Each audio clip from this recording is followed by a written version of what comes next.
beginning of the year cold going on here as we get into the school year. So we're going to talk about a couple things this evening.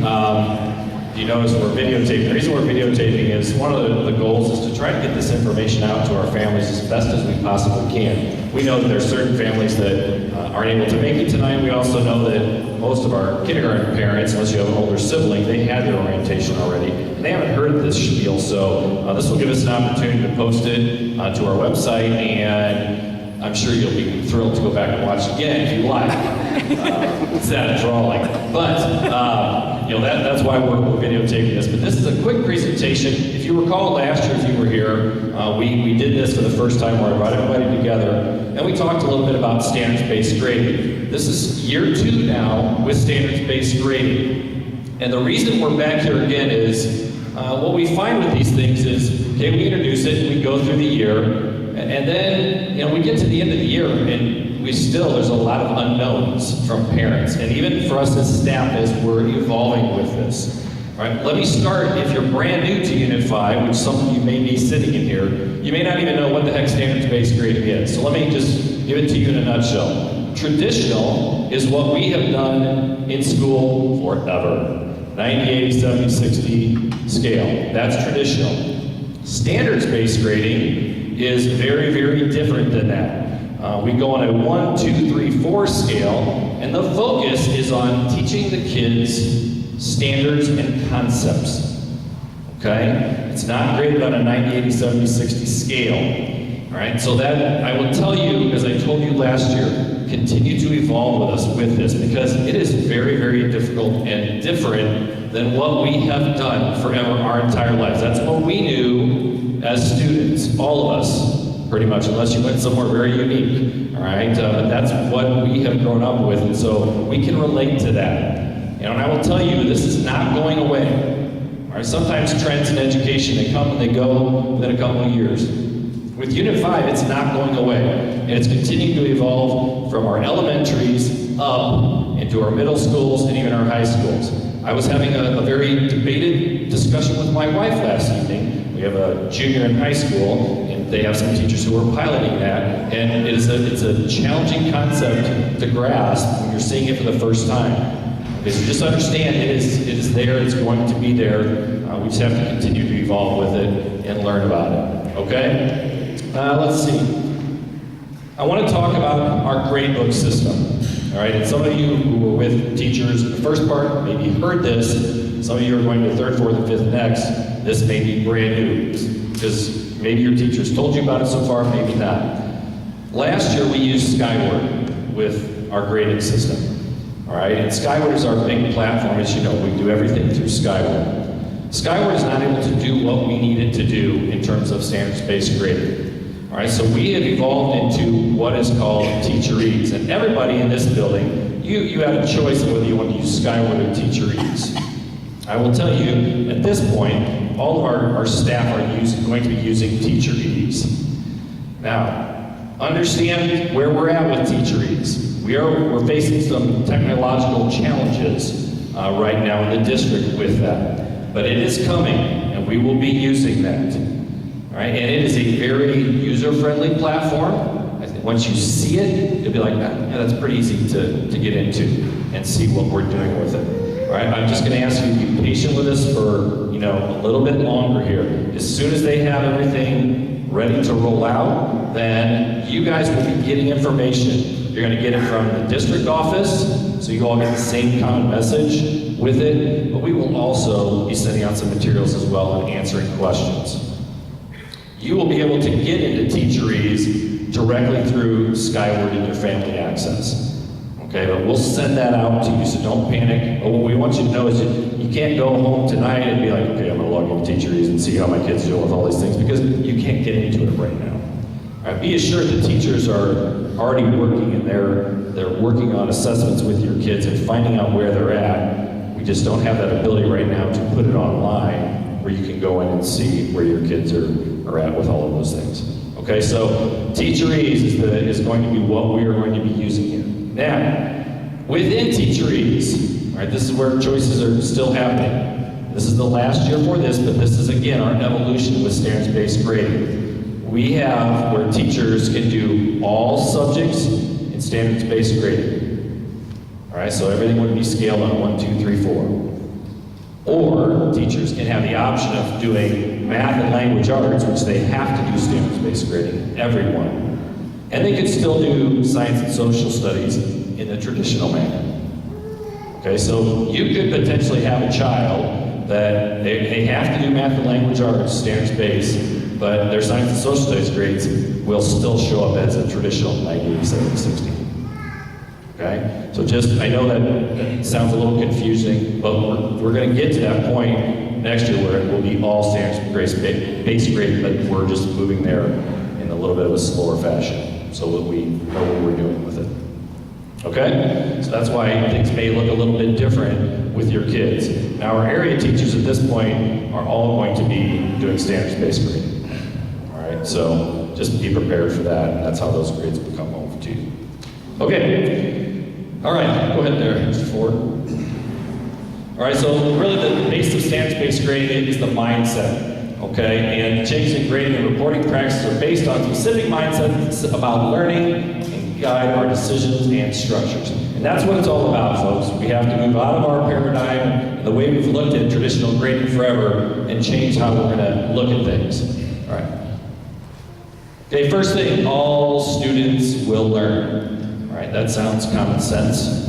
Okay, but you think of the way many people were taught for years and the way a lot of, even when we started our careers, it was like, I'm teaching it this way.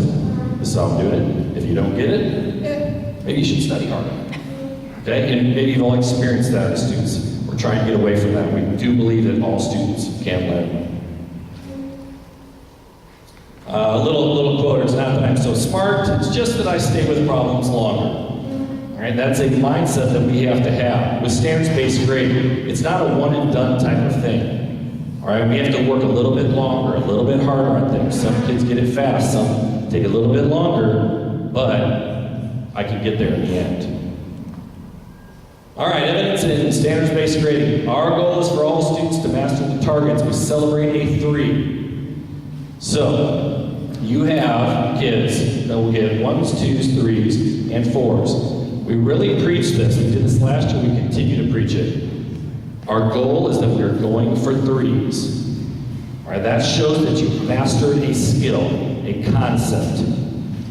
All right, we aren't saying that, every kid we're going for 4. All right, 4s are really reserved, folks, for kids who take a concept and without a whole heck of a lot of prompting, they kind of roll with it and they come up with alternative ideas. They go above and beyond with things. It's not just about doing extra things for extra credit. It's taking concepts and they've got it, and they can tell you multiple ways to use that concept or apply it.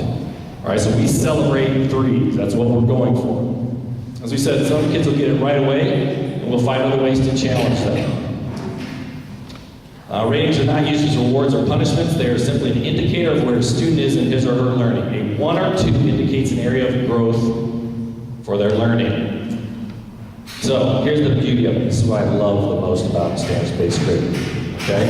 And again, many of you, and I used this analogy last year, you have kids, and maybe it's your child. They get assessed on something, they take a test, and they don't do so hot the first time. So what does it do to them? It crushes them. Because now they think, I got a 60 on that, so now I'm done for the rest of the 9 weeks or the semester because I'll never get my grade back up. All right, what is beautiful about this is that kids can struggle with concepts. So what you can see in that grading system is a kid could be getting 1s and 2s for quite a while. And then later on, they start to grasp that concept. And now, I got a 3. I'm showing that I can do it consistently, for a little bit.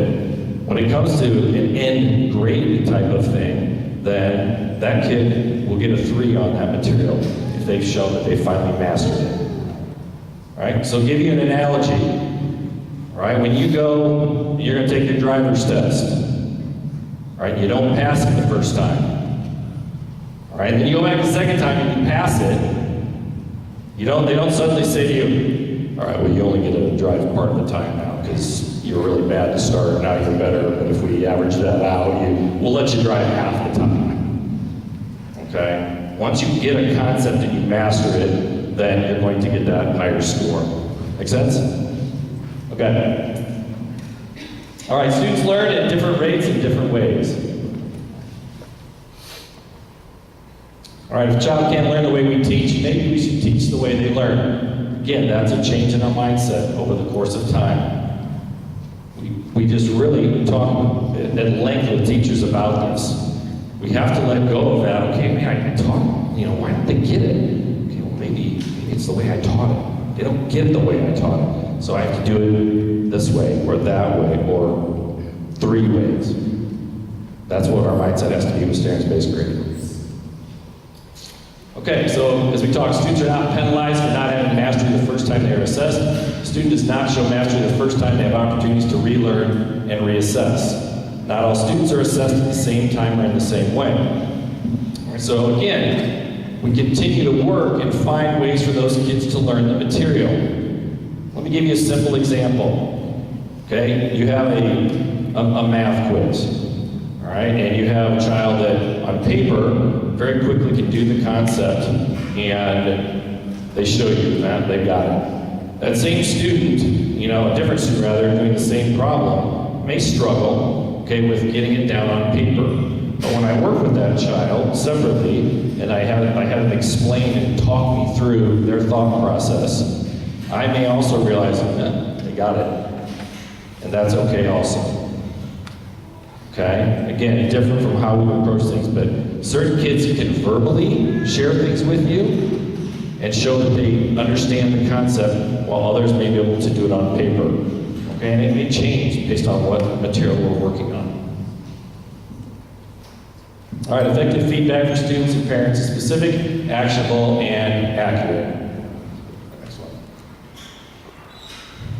Okay, adults are rarely mean average, and certainly it is irrelevant to an adult that they used to know how to do something. Yet for a student, these 2 factors are dominant in their school experience. Okay, think about that for a minute. Okay, you as people in your jobs, all right, what do? You don't know how to do everything when you go into a job. Teachers don't know. That's why they student teach, and we help prepare them. You have a job at State Farm. They train you for weeks, months, whatever, to learn that. It doesn't matter what you maybe didn't know to start. It's what information do we get from the kids? How can we change it to help them learn it to get them to an end result that is successful for them? Okay, again, evidence. Students are rated on specific targets or standards. Success criteria are clearly communicated to students. Student performance on the targets is not combined with student behavior. Okay, I'll stop there for a second. All right, when these things are reported out, again, you saw this last year, we really separate out learner characteristics versus concepts. All right, so sometimes you have kids that they have a hard time completing things in class. Or if they have homework, maybe they never do their homework. All right, but they still can demonstrate they have some knowledge on that concept. Well, we want to show you that they know that concept. All right, that will be indicated on the standards and where they're at. But in their process skills of how their work habits and things like that, you may see some things like, okay, it still needs improvement. Working on that, because maybe some of those habits that are learner characteristics aren't quite there yet. All right, but we don't want to punish kids if they know the concept. We want you to know they got it, but we still want them to be working on those daily things that help them be even more successful. So it's reported out in 2 different ways. Because again, traditionally, what happens? Well, everything kind of was lumped together. And you have people that be like, okay, well, they got 95% on that, but they never do any of their homework, so they don't deserve anything. Okay? It's just a change. So we separate those out so we can show you and your child where they're at. Students who can respond to the feedback and make improvements, they have ownership of their learning. One thing we emphasize with our teachers and our kids is we want them to know what they are learning.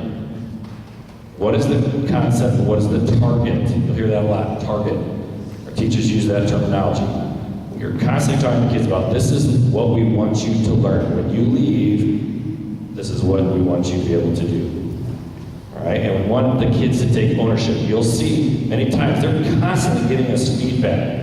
They're rating themselves on things. They're looking at rubrics and saying, well, I was really good at this, and not so good at this. And kids are generally pretty honest. Now, sometimes they rate themselves a little high. All right, yeah, I'm awesome in all those areas.